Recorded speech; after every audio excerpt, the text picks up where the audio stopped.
नमस्कार, हम ममता कर्ण अहाँ सबके प्रणाम कऽ रहल छी। आइ चारम दिन के कथा कहि रहल छी, सुनू। सतीक कथा। ईश्वर सृष्टि करबाक इच्छा सँ पहिने विष्णु, तखन महादेव आ अंत में ब्रह्माक रूप में अवतार लेलनि। ब्रह्मा के सृष्टि करबाक भार भेटल। तपस्या बल सँ ओ अपन शरीर सँ देवता आ ऋषि मुनि मुँह सँ शतरूपा नामक स्त्री सहित स्वयंभू मनु, दाहिना आँखि सँ अत्रि, कान सँ मारीच आ दहिना पाँजर सँ दक्ष प्रजापतिक जन्म देलनि। आब ब्रह्माक संतानो सब सृष्टिए करऽ लगलाह। मरीचक बेटा कश्यप भेलाह आ अत्रिक पुत्र चंद्रमा। मनु के दू बेटा प्रियव्रत आ उतानपाद, तीन बेटी आकृति, देवहूति आ प्रसूति भेलथिन। प्रसूतिक विवाह दक्ष प्रजापति सँ भेल, ताहि सँ 60 कन्याक जन्म भेल। ओहि में 8 कन्याक विवाह धर्म सँ, 11 केर रुद्र सँ, 13 कश्यप सँ, 27 टाक चंद्रमा सँ आ 1 गोट सतीक नामक कन्या विवाह भेलनि। विवाह महादेव सँ भेलनि। चंद्रमा अपन स्त्री सब में रोहिणी के सबसँ बेसी मानैत छलथिन, तें बाँकी 26 बहिन के हुनकर बहुत डाह होइत छलनि। ओ सब अपन पिता दक्ष के एकर उल्हन देलथिन। दक्ष आसन जमाय चंद्रमा के बुझेबाक चेष्टा कयलनि, किंतु ओ निष्फल भेल। दक्ष क्रोध सँ हुनका श्राप दय देलथिन, अहाँ के क्षय रोग भऽ जायत आ संपूर्ण शरीर गलि जायत। चंद्रमाक शरीर दिन दिन गलय लागल। ओ देवता सब सँ गुहारि लगौलनि, किंतु केओ हुनकर रक्षा नहि कयलनि। अंत में ओ अपन साढ़ू महादेव के शरण में गेलाह। ताबत चंद्रमा के देह बहुत गलि गेल छल, किछुए बाँचल छल। महादेव हुनक अपन कपार पर चढ़ा लेलखिन। हुनकर देह गलनाइ बंद भऽ गेल। तखन दक्ष के एकर पता लगलनि तऽ ओ दौड़ल महादेव लग गेलाह आ हुनका चंद्रमा के अपन माथ पर सँ उतारि देबऽ लेल कहलखिन।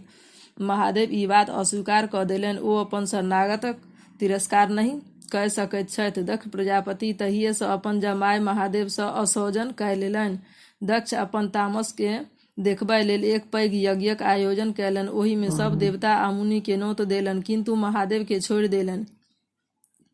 यज्ञ प्रारंभ भेल। लोक सब देखबा लेल ओम्हर जाय लगला। देवता अपन विमान सँ चललाह। सबके अपन नैहर दिस जाइत देखि सती महादेव के ओकर कारण पूछलखिन। सती जखन बुझलनि जे हुनके नैहर में एतेक पैघ यज्ञ भऽ रहल अछि, तें ओ महादेव सँ बिना नोतो ओतय जाय लेल जिद्द ठानि देलनि। अंत में महादेव हुनका अपन सेवक वीरभद्रक संग नैहर पठा देलखिन। सती जखन अपन पिताक यज्ञस्थली में पहुँचली तऽ केओ हुनका बैसहु तक नहि कहलकनि। सब हिनका दिस ताकि ताकि कनफुसकी करय लागल। अंत में जखन सती सब देखैत देखैत आ महादेवक निंदा सुनैत सुनैत असहाय भऽ गेलनि, तखन सती धधकैत यज्ञ कुंड में कूदि आत्मदाह कय लेलखिन। स्वाभाविक छल जे हुनकर संग वीरभद्र ओतय भारी उत्पात मचबय लागल। दक्षक गर्दन काटि लेलक, यज्ञ मंडल के तहस नहस कय देलक। देवता आ मुनिगण मारि भगौलक। देवता महादेव के जखन पता लागल तऽ ओहो ओतय पहुँच गेलाह। हुनक क्रोध में देखि देवता सब कल जोड़ि क्षमा प्रार्थी भेलीह। ओ सब कहलथिन जे अहाँ के अपमानित करबाक दंड दक्ष पाबि गेलाह।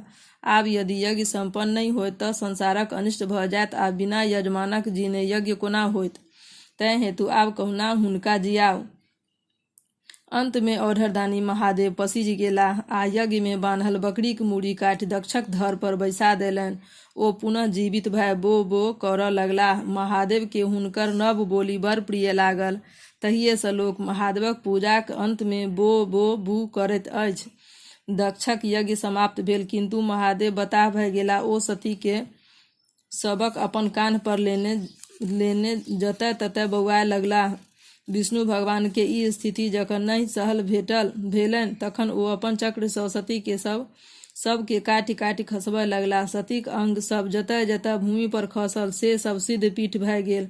विष्णु महादेव के परामर्श देलथिन जे ओ कठिन तपस्या करथु। सती जखन पुनः जन्म लेती तखन ओ हुनक प्राप्त भय जेथिन। महादेव तखन कैलाश छोड़ि हिमालयक घनघोर जंगल में जाय तपस्या में लीन भय गेलाह।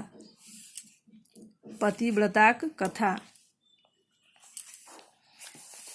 एकटा राजा के 2 कन्या छलखिन, पहिल कुंवरव्रता आ दोसर पतिव्रता। कुंवरव्रता कुमारव्रताक अर्थ जे भरि जीवन कुमारी रहथि आ पतिव्रताक अर्थ जे अपन पतिये के सर्वस्व बुझिए तथा जीवन भर हुनक सेवा में लीन रहथि, पतियेक आज्ञा अनुसार सब कार्य करथि। राजा पतिव्रताक विवाह एक राजकुमार सँ कराय हुनका सासुर पठाय देलनि। कुमारव्रता के नंदन वन में एक कुटी बनाय हुनका रहबाक व्यवस्था कय देलनि। एक दिन एक सिद्ध योगी ओहि वन दने जाइत छलाह। एक कौआ हुनका माथ पर चटक कय देलकनि। योगी क्रोध सँ कौआ के श्राप दय देलखिन। कौआ जरि क भस्म भ गेल। साधु भीख मंगैत मंगैत पतिव्रताक ओतय पहुँचलाह। पतिव्रता कहलथिन, नंदन वन में आगि लागि गेल छैक। ओहि वन में हमर बहिनक कुटी छनि, ओकरा बचा के आउ, ताबत हम तुलसी के बेढ़ दैत छी, तखन भीख देब। साधु हुनका डरौलथिन, हमरा जँ शीघ्र भिक्षा नहीं देब तऽ श्राप दय देब। ताहि पर पतिव्रता कहलथिन, हम कौआ नहीं छी जे अहाँ के श्राप सँ भस्म भय जायब।